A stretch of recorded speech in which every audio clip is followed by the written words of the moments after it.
What's going on, guys? Clone Force 23. Got ourselves another deck tech video for set 4. We are bringing back the gal Sabine today. Talking about Sabine. I've been hearing some potential hate on this one. Maybe for me, I don't know. But our resident Sabine lover, Alec, has brought us back to some good old aggro. Alec, how we doing today? I'm doing great. Yeah, she's not gone yet. She's not gone yet. She's definitely still relevant. Something you should be prepared for. So we're going to talk about her today. Not quite yet. Yeah, just looking at how the current deck decisions have been. There's a lot of obviously there's a lot of Django. Then there's people who are trying to deal with Django. Then there's like the Hans and some Piets and some Quinlans, and they're all kind of like we're targeting things in a certain way. We're all everyone's kind of fearing Django, and to a level rightfully so. But I think that's where I kind of see what you're saying in terms of Sabine might be able to come around because it's again arguably the fastest if it's not dealt with in the right way. Yeah, she is kind of being ignored again. And this happened last set when Han started popping up. And then everyone kind of started being like, I don't need that many side deck cards against Sabine, or I don't need to have that much of a game plan because don't get me wrong, Han and Django are still this deck's worst matchups. But we got some new cards. We got some great new cards. And it's still winnable. Again, we can beat those decks. Sure. But now, also with the fact that people are so focused on Han and Django again, it's like, does she just eat? You know, there's been some Carbonite box tourneys I've seen. Sabine's just blown everyone out of the water. So, yeah, we're going to talk about her here. And there is a new, I think we're just back to basics with Sabine, is what I call it. There isn't this intricate game plan. There isn't this okay, we need to do this to kill these type of units. It's just go to base. Set up crazy Rebel Salts. Set up ECL Wrecker. Set up crazy Heroic Sacks with K2. That is the game plan. We are just pushing damage, and that's what we need to be doing.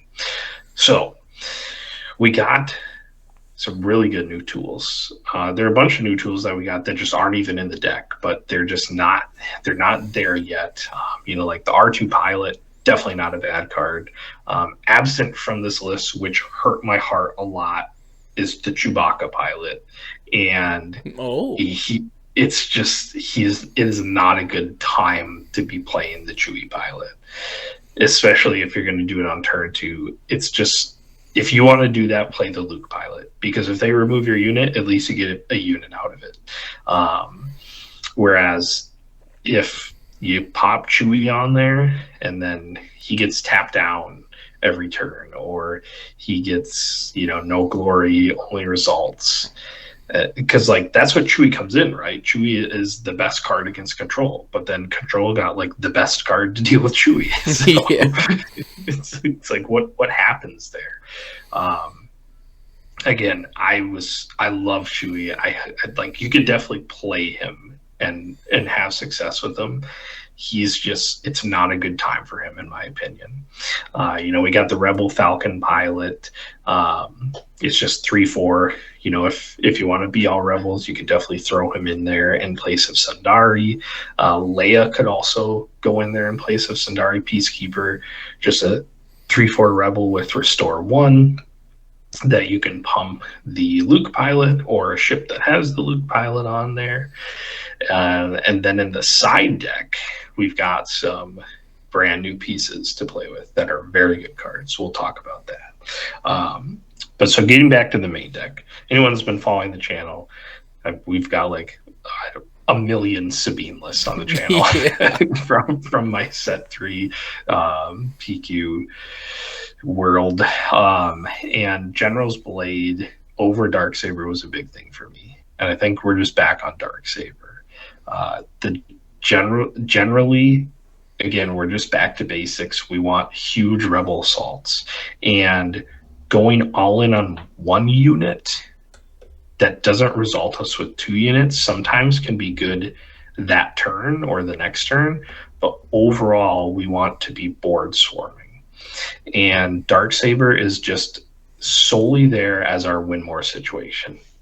They're tapped out on our Sabine flip. We haven't even flipped Sabine yet. Our guy's gotten a damage.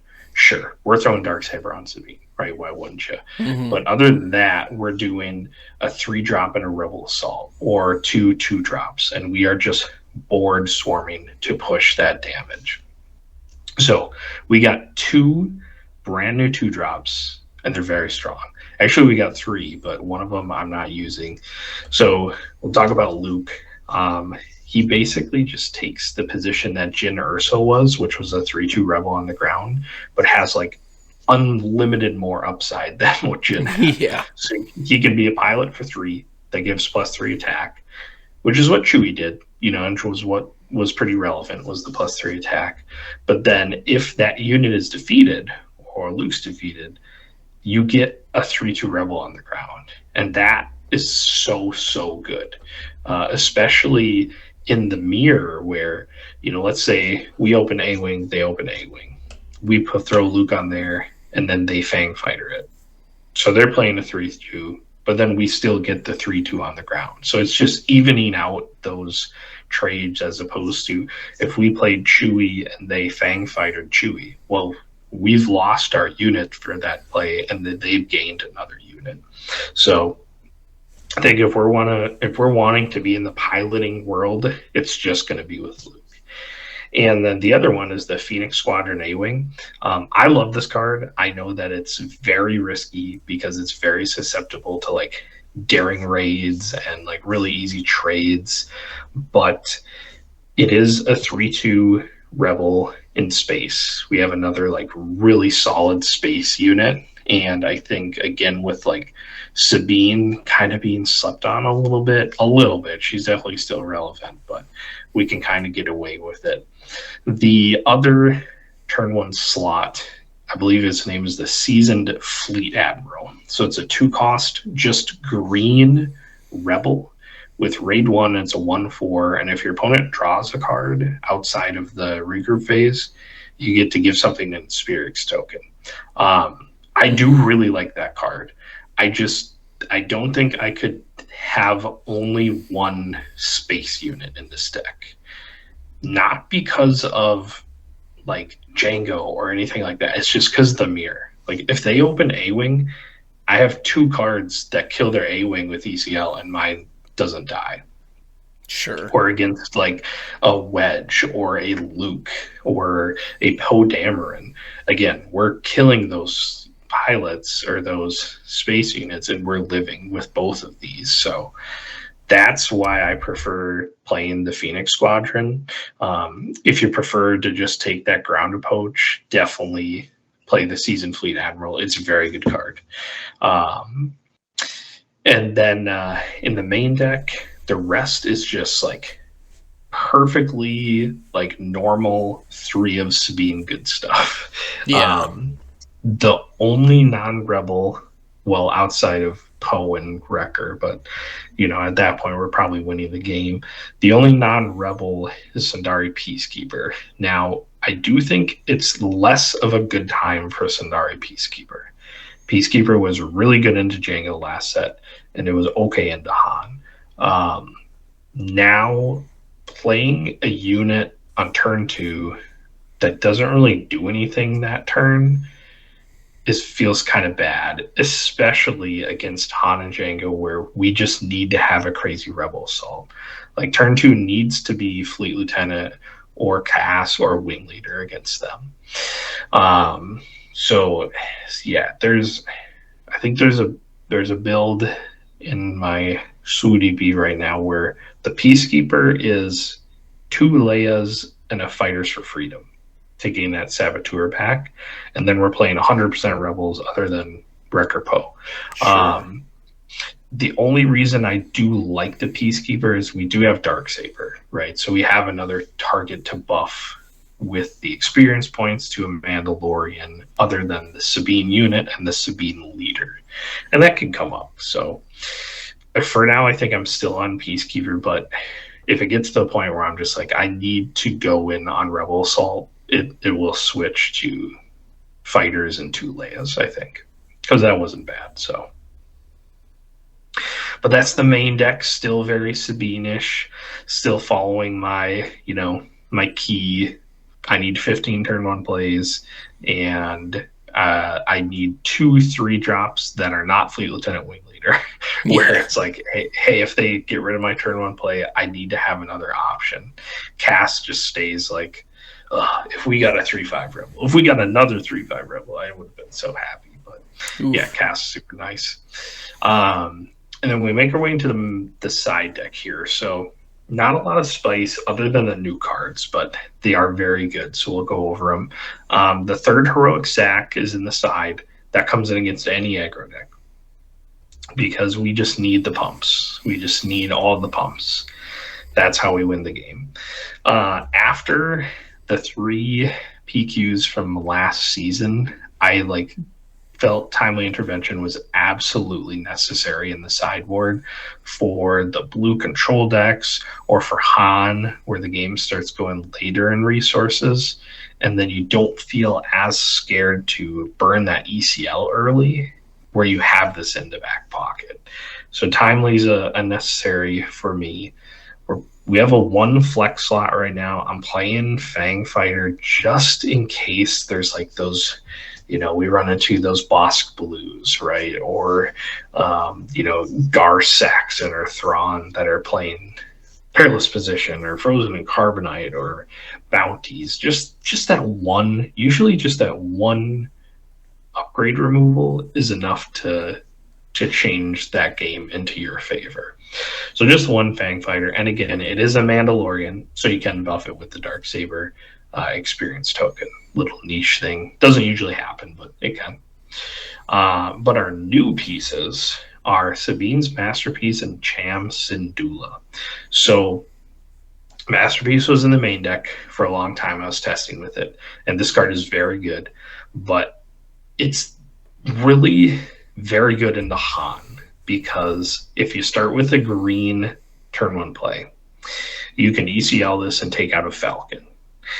That is really where it shines. That can really swing the game into your favor. And other than that, playing a 3/3 in space was kind of the same issue with red 3. It's very easy to get dealt with, and it does nothing that turn. So in the side deck, I think is where it truly should belong. It's just there for those matchups where it's good in. And then Cham Syndulla, my boy, he is great. So first of all, 5/4 Rebel, amazing for 4. That can set up again a crazy Rebel Assault. But what he does for us is speeds up our record turn by 1, which is like, uh-oh. So we bring this in against any ramp deck, and we bring this in against Han. If they want to go crazy on 4 and pump out something, boom, we get to throw Cham Syndulla out there. If they want to go crazy in Piet and ramp, boom, we get Cham Syndulla. My record turn is brought up by 1. Not only that, but if we do go from 5 to 6, that allows you to play a Fleet Lieutenant and a 4 cause, or 2 Fleet Lieutenants, or 2 4 causes. And it the math is really good. Obviously gaining a resource, right? You get to play more cards. Yeah, he's been very good in testing, and potentially someone who's just in the main deck, and Darksaber is moving to the side deck. Darksaber, we have a lot of upgrade hate right now. We have a lot of tap down. It's really hard. Again, it's just kind of a win more. So having another a really strong 4-drop Rebel, I think could go a long way. But for now, he lies in the side deck, but one that I'm keeping my eye on might come out of that. So yeah, sounds pretty relevant. The Cham Syndulla play there. I think there's a lot of ramp that's happening right now. Yeah, there was one card that I can't recall now, and of course I won't be able to remember. But I had a question about, but I'm sure you answered it already. Um, yeah, the one Fang Fighter seems fine. I mean, you do have Poe later on, Right. and I think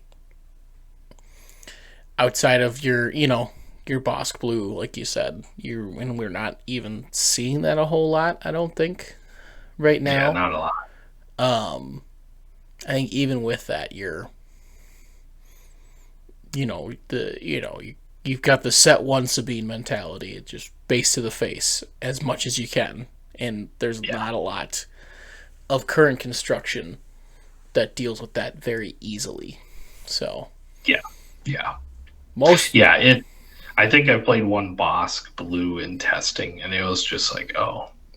As soon as I just decided to stop caring about bounties, it was crazy. yeah,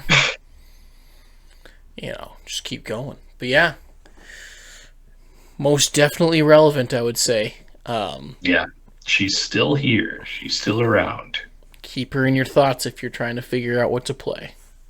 Yeah.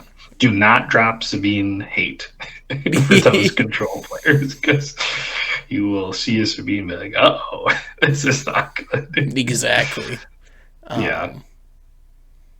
Yeah, but let us know what you think. Drop a like and a comment if you're able to watch this and you got some thoughts on how you'd play this out. If you're not subscribed already, make sure you are subscribed. Otherwise, we'll see you in the next one. Peace out. Peace. Space tech, spaceports, TCG, card sports, of course, till my voice goes hoarse. Welcome, wrecking, decking with the strategy, the energy, it's Clone Force 23.